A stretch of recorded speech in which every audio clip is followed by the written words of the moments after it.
সম্মেলন, এটা আগেই বলে দিই, হতাশ হবেন না, কারণ আজকে কালকের রায়টা আমি পেয়েছি, অবশ্যই দেখেওছি। সংক্ষিপ্ত আলোচনাও হয়েছে আমাদের আইনজীবীদের সঙ্গে, অবশ্যই সরকারের কয়েকজনের সঙ্গেও আলোচনা হয়েছে, কিন্তু মানে এখনও আমরা সঠিক যে কিভাবে কি করতে চলেছি সেটার ব্যাপারে একদম চূড়ান্ত সিদ্ধান্তে উপনীত হয়নি। কিছু আমাদের লিগ্যাল ক্ল্যারিফিকেশান যেটা বলে সেটা আমাদের নিতে হবে। আমরা কালকে যে মহামান্য সুপ্রিম কোর্ট শীর্ষ আদালতের যে রায় পেয়েছি, অবশ্যই তো কমপ্লায়েন্স করব, এবং সেই মর্মে সরকার থেকে আমরা একটা চিঠিও পেয়েছি, নির্দেশ যে আমাদের অনারেবল সুপ্রিম কোর্টের রায় মেনে নিয়োগ প্রক্রিয়া শুরু করবার পদক্ষেপ গ্রহণ করবার জন্য আমাদের সরকার থেকে আমরা চিঠি পেয়েছি, এবং অবশ্যই সেটা আমাদের কাজটা দ্রুততার সঙ্গেই করতে হবে। আমরা অবশ্যই কালক্ষেপ করব না, কিন্তু তার আগে আমাদের কিছু লিগ্যাল ক্ল্যারিফিকেশান নিতে হবে, এবং মূল ব্যাপারটা মাথায় রাখতে হবে যে এই যে প্রক্রিয়াটা হবে সেটাতে অনারেবল সুপ্রিম কোর্ট যারা হয়তো নট স্পেসিফিক্যালি টেন্টেড, যেটা উনি লিখেছেন, তাদের ফেয়ারনেসের, তাদের প্রতি ফেয়ারনেসের কথা বজায় রেখে তাদের কিছু ছাড় দিয়ে, বয়সের কথা বলেছেন, ছাড় দিয়ে তাদের নিয়োগ প্রক্রিয়ায় সুযোগ যাতে তারা পান সেটা দেখবার জন্য বলেছেন, এবং সেটা আমাদের কমপ্লাই করতে হবে। এখন আমাদের যে সংশয় দু একটা আছে, অবশ্যই আমাদের আরও এই সপ্তাহান্তে আইনি পরামর্শ নিতে হবে। যদি সেটা আইনি পরামর্শটা আমাদের আইনজ্ঞের সঙ্গে কথা বলি মিটে যায়, ভালো হতে পারে যে মহামান্য আদালতের কাছেও একটা ক্ল্যারিফিকেশান চাইতে হতে পারে, সেটা আমি এখন কিছু বলতে পারবো না। মোট কথা, লিগ্যাল ক্ল্যারিফিকেশান না নিয়ে আমরা পদক্ষেপ গ্রহণটা সেভাবে করতে পারবো না। আমরা প্রাথমিক প্রস্তুতি নিয়ে রাখি। আপনারা যখন এসেছেন তখন আমরা একটা মিটিংও করছিলাম আমাদের যারা আছেন সহকর্মী তাদের সঙ্গে, যে আমি বলেও রেখেছি যে তাদের একটা প্রস্তুত থাকতে হবে যে খুব দ্রুত, হয়তো এক সপ্তাহের মধ্যে, হয়তো 2 সপ্তাহের মধ্যে, একটা যুদ্ধকালীন পরিস্থিতিতে বেশ আগামী কিছুদিন কাজকর্ম করতে হবে।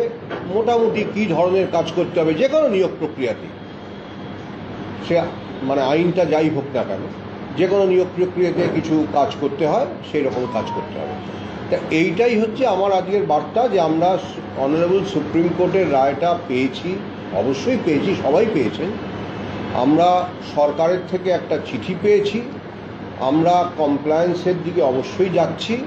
কিছু লিগ্যাল ক্ল্যারিফিকেশানের প্রয়োজন আছে, এবং আমাদের যেটা আর কি ফর দ্য ডিজার্ভিং ক্যান্ডিডেটস যে ফেয়ারনেস দেখানোর কথা অনারেবল সুপ্রিম কোর্ট বলেছেন, সেটাও আমাদের মাথায় থাকবে, এবং আমরা একটা নিয়োগ প্রক্রিয়ার দিকে নিশ্চয়ই যাব, subject to seeking or obtaining some legal clarification.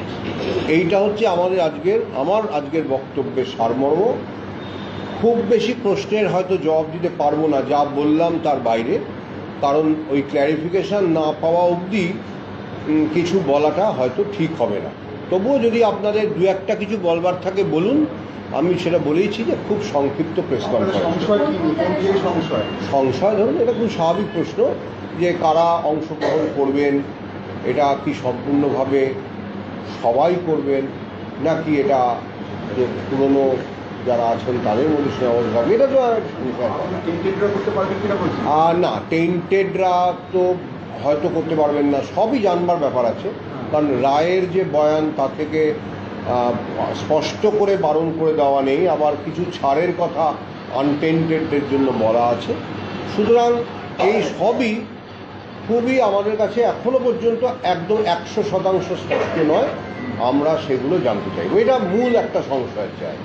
অবশ্যই বলছি, একটা প্রশ্ন বারবার উঠছে যে স্কুল সার্ভিস কমিশন এই যে কজন অযোগ্য এই তালিকাটা ঠিকমতো দিতে পারেনি, এবং এর জন্যই আজকের এই পরিণাম। না, বারে বারে উঠলেও এটা আপনাকে একটা অনুরোধ করব, আপনি এই রায়ের প্যারাগ্রাফ 23, প্যারাগ্রাফ 28টা ভালো করে পড়বেন, পড়ে আরেকবার আমার সঙ্গে কথা বলবেন। আজকে আমি এটা নিয়ে আলোচনা করব না, কারণ আজকে সুপ্রিম কোর্টের রায়ের ব্যাখ্যা বিশ্লেষণ করতে কমিশন কি দিয়েছে কি দেয়নি সেটা সবার কাছে আছে, এই সব তথ্য আপনাদের কাছেও আছে। এই রায়ের মধ্যে অনেক তথ্য আছে যেটা কমিশন দিয়েছেন। সুতরাং আপনি যেটা বলছেন সেটাকে আমি মেনে নিতে পারছি না। আপনি ভালো করে 23 নম্বর প্যারাগ্রাফ 28 নম্বর প্যারাগ্রাফ পড়বেন, আরও পড়বেন ফুটিয়ে, তাহলে হয়তো আপনার প্রশ্ন সেটা অন্য কারণ, উনি অন্য কারণের কথা বলেছেন। কারণ নিয়ে আলোচনা আমি করছি না, কিন্তু উনি ভিন্ন কারণের কথা বলেছেন, সেটা পড়ে নেবেন। একটু 28 নম্বর প্যারাগ্রাফটা পড়বেন, আমার মনে হয়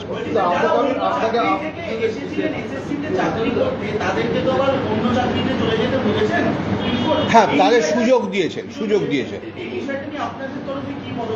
আচ্ছা, এটা একটু বলি যে ধরুন কেউ যদি অন্য চাকরি থেকে এসে থাকেন, সেই তথ্য সম্পূর্ণভাবে আমাদের কাছে এই মুহূর্তে আছে কিনা বলা মুশকিল। আমাদের ডেটাবেসে যে এক্সিস্টিং, ধরুন আজকে কোনো স্কুল থেকে যদি আমাদের এখানে আসেন, হয়তো সেই তথ্য আমাদের কাছে থাকবে না, সরকারি স্কুল থেকে এসছে। কিন্তু যদি অন্য কোনো সরকারি প্রতিষ্ঠান থেকে কেউ আসেন, হতে পারে সেই তথ্য আমাদের কাছে নেই, থাকার কথা নয়।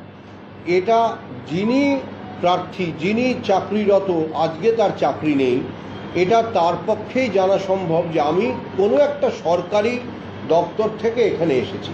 সুতরাং নিশ্চয়ই তিনি আবেদন করবেন, আমাদের থ্রু দিয়ে আবেদন করতে হবে এরকম তো নয়।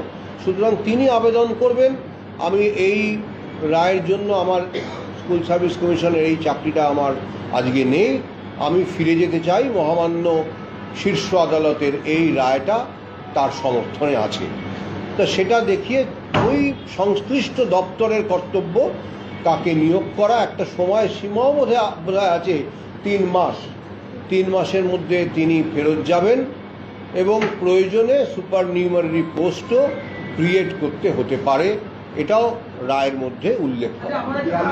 42 নম্বর প্যারাগ্রাফে কিন্তু বলা আছে, আপনি 28 নম্বর প্যারাগ্রাফের কথা বলবেন যে in spite of the factual background and the credible evidence indicating irregularities, Commission initially did try and cover up the lapses and illegalities. The cover-up itself has made the verification and ascertainment more difficult, or rather impossible, given the scale of camouflage and dressing up done at each stage. হ্যাঁ, সেটা এটা নিয়ে যেটা হচ্ছে যে এটা নিয়ে এই মুহূর্তে কিছু বলবার নেই, কারণ আজকে বললাম তো আমি তো সুপ্রিম কোর্টের রায়ের ব্যাখ্যা করতে বসিনি। এই যে ইনিশিয়াল কাভারিং আপ, এটা যেটা বলা হচ্ছে সেটা কোন স্টেজে, সেটা কি সুপ্রিম কোর্টে যখন আমরা মামলা লড়েছি তখনকার কথা উনি মানে এটা ইঙ্গিত করেছেন? আমার তো তা মনে হয়নি, কারণ অন্যান্য প্যারাগ্রাফের সঙ্গে তাহলে যেন মিলছে। এটা হয়তো অতীতের কথাই বলা হয়েছে, যে সময়কার সমস্যা। 2016 প্যানেলে এখন যারা শিক্ষক আছে তারা এখন কি করবে? তারা কি স্কুলে যাবে? শিক্ষাকর্মী, এটা সম্পূর্ণভাবে এটা সরকারি সিদ্ধান্ত। আমরা রেকমেন্ডিং বা সুপারিশকারী একটি সংস্থা, আমরা সুপারিশ করি, তার বেশি কিছু করি না। সুতরাং এই প্রশ্নের জবাব আমার পক্ষে দেওয়া সম্ভব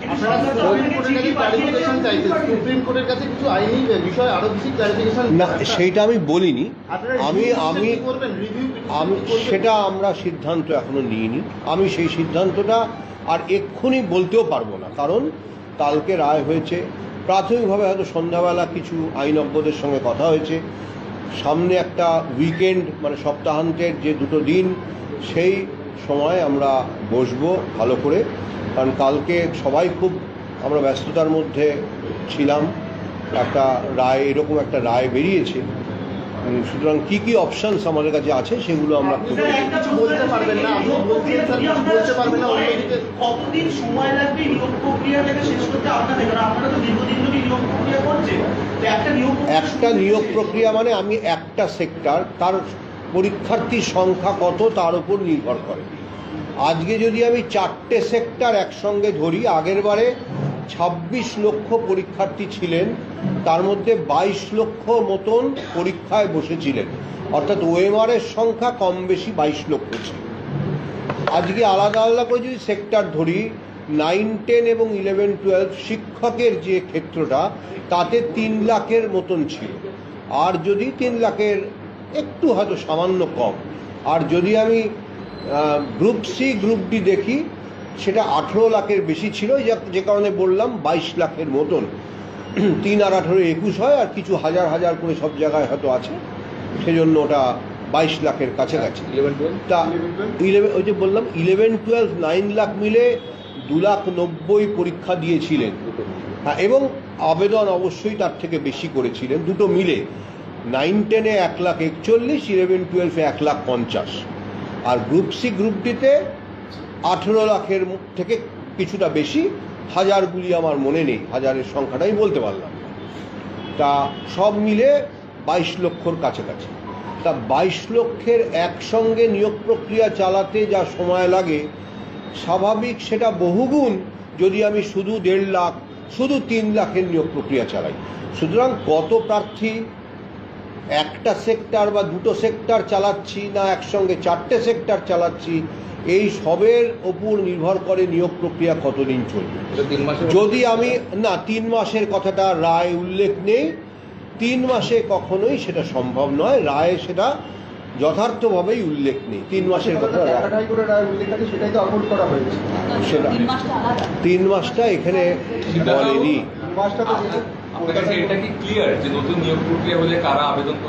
না, সেটাই বললাম, আমাদের যা সংশয় আছে সেটা, এটা একটা সংশয়ের মধ্যে যেমন একটা বলা হলো, সেটা আমরা অবশ্যই এটা মানে আইনি পরামর্শ অলরেডি নিয়েছি, ইতিমধ্যে নিয়েছি কালকে, কিন্তু এখনো সম্পূর্ণ চূড়ান্ত সিদ্ধান্তে যাই। কোনটা বলতে পারবো না, স্যালারির ব্যাপারটা কমিশন দেখে না, কমিশন স্যালারিও দেয় না, কমিশন নিয়োগকর্তাও নয়, এই প্রশ্ন আমাকে করা কোনটা না, এটা তো সম্ভব নয়, কখনোই সম্ভব নয়। মানে 3 মাসের মধ্যে নিয়োগ প্রক্রিয়াটা কি সম্ভব? মানে এই 22 লক্ষ, আমি তো বললাম যে 3 মাসের মধ্যে, এটা লেখাও নেই, এবং 3 মাসের মধ্যে নিয়োগ প্রক্রিয়া, এটা প্রক্রিয়াটা সম্ভব, 22 লক্ষের প্রক্রিয়া সম্ভব করা। পরীক্ষা নেওয়া নিশ্চয়ই বিজ্ঞপ্তি, কিছু পদক্ষেপ নেওয়া যেতে পারে। যখন একজন বলছেন যে 3 মাসের মধ্যে নিয়োগ প্রক্রিয়া করো, এটা সবাই বোঝেন যে কোনো নিয়োগ প্রক্রিয়ায় 3 মাসে শেষ হতে পারে না, কারণ পরীক্ষা নিতে হয়, পরীক্ষা নিয়ে তারপরে তার ফলাফল পাবলিশ করার পরে ইন্টারভিউ নিতে হয়। তাহলে কত ইন্টারভিউ নিতে হতে পারে, তাহলে অত ইন্টারভিউ নেওয়া, তারপরে প্যানেল পাবলিশ করা, তারপরে তার কাউন্সেলিং করা, একটা নয় একাধিক। প্যানেলের মেয়াদ থাকে 1 বছর, সুতরাং এটা যে সম্ভব নয়, সেটা প্যানেলের মেয়াদও তো 1 বছর থাকে। তা ঠিক আছে, ধন্যবাদ। আমাদের চিঠি পাঠিয়েছেন যে ইতিমধ্যে, মানে চিঠিটা যে বললাম, আমি বললাম তো যে অনারেবল সুপ্রিম কোর্টের রায়টাকে কমপ্লাই করে ডিজার্ভিং ক্যান্ডিডেটদের প্রতি যে ফেয়ারনেস সেটা বজায় রেখে, মানে তাদের যাতে সুযোগ যারা পাবেন আর কি, সেটা করে যাতে আমরা দ্রুত পদক্ষেপ গ্রহণ করি, সেই বার্তাই এসছে সরকার।